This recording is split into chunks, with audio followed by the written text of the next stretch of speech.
Hi folks, welcome to the Prepared Homestead. This is Travis. Thank you all for stopping by to watch. Are you ready for a big financial crisis? Are you ready for a recession like no other? In fact, it could just end up being a depression. We'll get to that here in just a minute because you need to start getting ready, folks. You need to start kind of batten down the hatches, buckle up, get ready, because these are all terms that we've been hearing all along by some very important people around the world.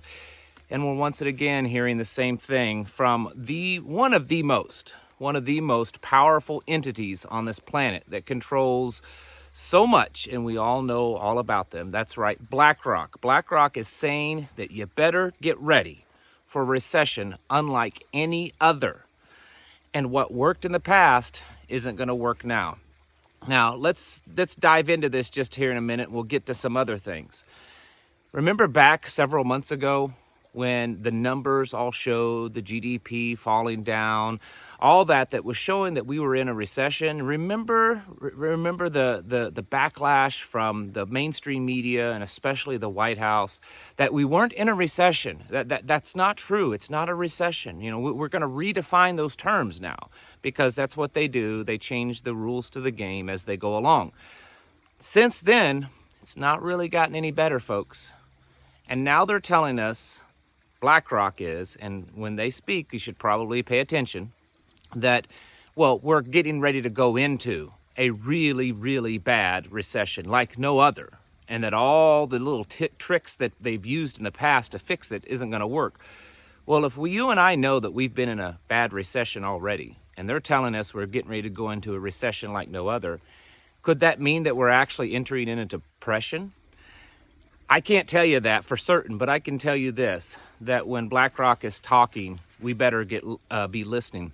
And this isn't the first time that they've talked like this. The CEO a few months back actually said the words that you better buckle up because it's going to get bad. One of the former managing directors of BlackRock back in, I think, February or March said that we're at the end. We're at the end of times when it comes to the economy. Those were his words. We talked about that in a video months ago. But he was talking about the markets and the economy. And he said, we're at the end. It's all going to collapse. And here we are again today, hearing from Blackrock telling us that you better get ready. You better get ready for a recession like no other.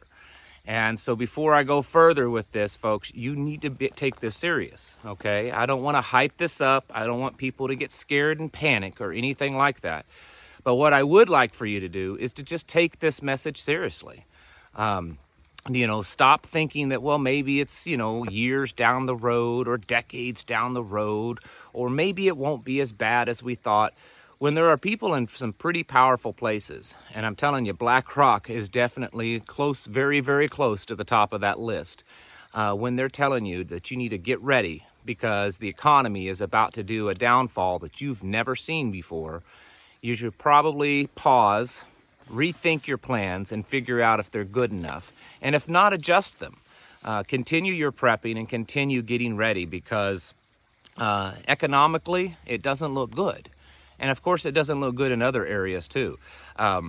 Another thing that's come out today, and this just fits right with it because, we've got to push this along. We've got to speed this up. We've got to push this reset with speed and intensity, which was the exact words of the guy right here. John Kerry, that's right, the environment czar that, he's the climate change czar that is representing the United States around the world at the United Nations and World Economic Forum and the globalist other entities that exist. He says that the green energy transition is not happening fast enough, that everything has to accelerate. So these are, you kind of have to read between the lines with these people. What we've talked about and we've heard over the last few months that the next pandemic is going to actually be an environmental pandemic. And that is probably what we're going to see. We're going to see similar tactics used because we're not getting to that green spot quick enough. We have to shut down utilities. We have to cause prices to go up. We have to make it difficult for people to heat their homes, which is exactly what's happening In the United Kingdom and across Europe and even here in the United States, millions, it says, cannot afford heat for their homes as the United Kingdom faces an Arctic snap. This is becoming a real problem. I reported just a week or so ago that they were expecting tens of thousands of deaths this winter in Europe from people just freezing to death in their homes because they cannot afford to keep their heat on because the utility costs are so bad. And the thing is it's getting that bad here in North America. Here's an article: North American electric grid faces unprecedented widespread risk this winter. An article just the other day I spoke of talked that they were expecting that 25% of American homes could face blackouts this winter. 25%. Homes could face blackouts. And are those blackouts because of, lack of energy, or are they because they're being attacked? Because we're seeing that. You're all familiar with the South Carolina or North Carolina attack a few days ago on their electric grid there in that one county. But this isn't the first time it's happened. In fact, now we're finding that in the last 30 days, about 5 different substations around the country have been hit or attacked in the same manner. A few up in Washington State and Oregon State. Here's an article reporting on that it's happening across the nation. Not all of them have been as devastating as the one there in Moore County, but there certainly seems to be a pattern of these happening. And could they get worse? It's quite possible.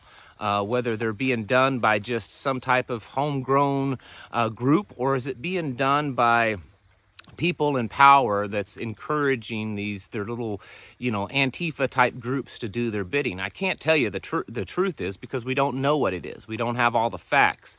But what we do have the facts on is that we've got winter coming up. It's already cold, real cold in a lot of places. There's an energy shortage, and we're hearing from people like John Kerry that we need to take the green energy more serious and push that agenda even harder. All at the same time, while entities like Blackrock and others are warning people to get ready for a recession like you've never seen before. I think that we should take these warnings and listen to them and not just brush them aside, because the way things are kind of lining up and the way things is going, I believe that it's very possible that we could see some very rough times ahead. Even for those of you that may be a little bit more financially stable, the possibility of there being a stock market crash, there could be a dollar collapse, more supply chain problems, housing markets getting worse. Most investments now are kind of seeming to be a little unstable. It doesn't mean you can't make money in the short term, but long-term investments are very difficult to kind of figure out if it's worth it or not. Just saw, I think it was yesterday or the day before, that once again this past month, that central banks are buying gold in large quantities. We've been hearing about this for months, that central banks around the world are hoarding up the gold, and they don't show any signs of stopping. Why are they doing that? Well, they're doing that because they realize that all the investments that people are putting their money into or have in the past are not going to be stable any longer. And as we continue down this path of financial instability and increasing inflation and increasing recession into a depression, we could see a lot of things start to crumble. And this could be the major catalyst that pushes us into a complete collapse, which is exactly what these elites want. The World Economic Forum folks, the Agenda 2030, getting us down to our knees is going to be a lot easier for them to push their new world agenda. You're not going to get strong nations to capitulate and give up their sovereignty to some globalist agenda if they're strong and capable of standing on their own two feet. They have to be kind of down on their knees for them to look up and say, okay, we'll accept what you're giving us. This is why I continue to promote self-sufficiency, folks, and building that self-sufficiency within your group, within your the trusted folks around you, like-minded people, because that's about the best way that we have of combating this, at least in a physical sense, because there's a lot of things that's going to be attacked in this way. There's already talk about the next year's food supply is going to be worse than this past year. And this past year was pretty bad. And it could get worse. Farming doesn't look nearly as good. Fertilizer prices are skyrocketing. We're entering the winter with most of the nation still under drought conditions. There are farms all over California and the West that are basically, they're uprooting the farm. They're cutting down trees and plowing under fields because they no longer have the water to maintain the crops. This is a dangerous pattern that we are experiencing, that we're seeing. And so I think it would be very foolish for people to look at it and ignore it.